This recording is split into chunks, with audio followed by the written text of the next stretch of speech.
നമ്മളൊക്കെ എപ്പോഴും ചിന്തിക്കുന്നൊരു കാര്യമാണ്, ഈ രക്തക്കുഴലുകളിൽ എങ്ങനെയാണ് ഈ ബ്ലോക്ക് ഫോം ചെയ്യുന്നത്? തീർച്ചയായിട്ടും ഈ ബ്ലോക്ക് ഫോർമേഷൻ അല്ലെങ്കിൽ ഈ രക്തക്കുഴൽ ആർട്ടറികളിലെ ബ്ലോക്ക് അല്ലെങ്കിൽ മാർഗതടസ്സം സ്റ്റാർട്ട് ചെയ്യുന്നത് ഒന്നുകിൽ നമ്മൾ അമിത രക്തസമ്മർദ്ദം കൂടിയിട്ട്, പ്രമേഹം, പിന്നെ അമിതമായി കൊളസ്ട്രോൾ കൂടിയിട്ട്, പിന്നെ ചില പുകവലി പോലത്തെ പ്രശ്നങ്ങൾ കൊണ്ട് ആണ് ഇതിൻ്റെ സ്റ്റാർട്ടിങ് ആരംഭിക്കുന്നത്. ചിലപ്പോൾ മറ്റ് ഫാമിലിയിലായിട്ടുള്ള കാരണം കൊണ്ടും വരാം, അത് അപൂർവമാണ്. ഈ ഒരു കൊഴുപ്പിൻ്റെ ബ്ലോക്ക് ഫോം ചെയ്യുന്ന അവസ്ഥ സ്റ്റാർട്ട് ചെയ്യുന്നത് എവിടെ നിന്നാണ്?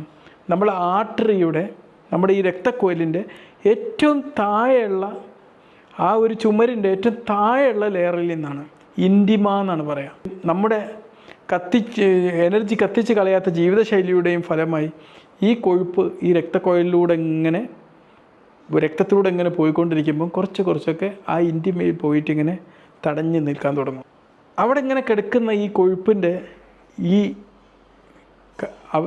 ഈ കൊഴുപ്പിന് എന്തൊക്കെ നമ്മുടെ വെളുത്ത രക്താണുക്കൾ മൈക്രോഫേജുകളാക്കി, നമ്മുടെ രക്താണുക്കൾ മാക്രോഫേജുകളായിട്ട് പരിവർത്തനം ചെയ്തിട്ട് ഇതിനെങ്ങനെ തിന്ന് കളയും. ഈ ഡാമേജിനായിട്ടുള്ള ഈ ഫാറ്റിനെ തിന്ന് മൈക്രോഫേജ് എന്താക്കും? ഇതിനൊരു ഫോം സെൽസ്, ഒരു കൊഴുപ്പുള്ള സംഭവമാക്കിയിട്ട് അങ്ങ് മാറ്റും. അവിടെ ഒട്ടിപ്പിടിക്കാൻ പാകത്തിലുള്ള ഒരു സംഭവമാക്കിയിട്ട് അങ്ങോട്ട് മാറ്റും ഫോംസ്. ഇത് അവിടെ ഇങ്ങനെ കെട്ടിപ്പിടിച്ച് ഇങ്ങനത്തെ ഒരു അവസ്ഥയിൽ നിൽക്കുമ്പോൾ അവിടെ കാൽസ്യം ഫോം ചെയ്യാൻ തുടങ്ങും. കാൽസ്യമാണല്ലോ ഒരു ഉറച്ച സംഭവമായി നിൽക്കുക. അപ്പം ആ ഒരു ഭാഗത്ത് ആർട്ടറി ഒന്നുകൂടി കട്ടി പിടിക്കാനും കാൽസ്യഫിക്കേഷൻ, കാൽസ്യം എന്ന് പറഞ്ഞാൽ കല്ലൊക്കെ വന്ന് ഡെപ്പോസിറ്റ് ചെയ്യുമ്പോഴാണ്. നേരത്തെ ഒരു സിമെൻറ്റൊക്കെ കൂട്ടി ഇങ്ങനെ വെച്ചതാണെങ്കിൽ ഇത് നല്ല കട്ടിയുള്ള കല്ല് പോലെ സംഭവമാക്കി ഇത് ഒന്നുകൂടി ഹാർഡൻ ചെയ്തിട്ട് ഇങ്ങനെ കട്ടിയാക്കി നിൽക്കാൻ തുടങ്ങും. അപ്പോഴേക്കും അതൊരു കഠിനമുള്ള കട്ടയായിട്ട് മാറും.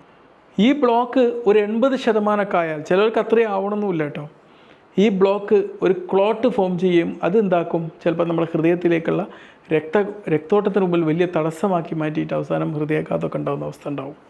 തീർച്ചയായിട്ടും നമ്മളെ ബ്ലഡ് പ്രഷർ നിയന്ത്രിച്ച്, ബ്ലഡ് ഷുഗർ നിയന്ത്രിച്ച്, വ്യായാമമൊക്കെ മുറ പോലെ ചെയ്ത്, ഭക്ഷണ രീതിയിലൊക്കെ ശ്രദ്ധിച്ച് ഈ ഒരു ക്ലോട്ട് അതിൻ്റെ തുടക്കഘട്ടത്തിൽ തന്നെ ഉണ്ടാക്കുന്നത് നമുക്ക് തടയാൻ പറ്റും എന്നുള്ളതാണ് നമ്മുടെ മുമ്പിൽ ഏറ്റവും വലിയൊരു അവസരം എന്നുള്ളത്.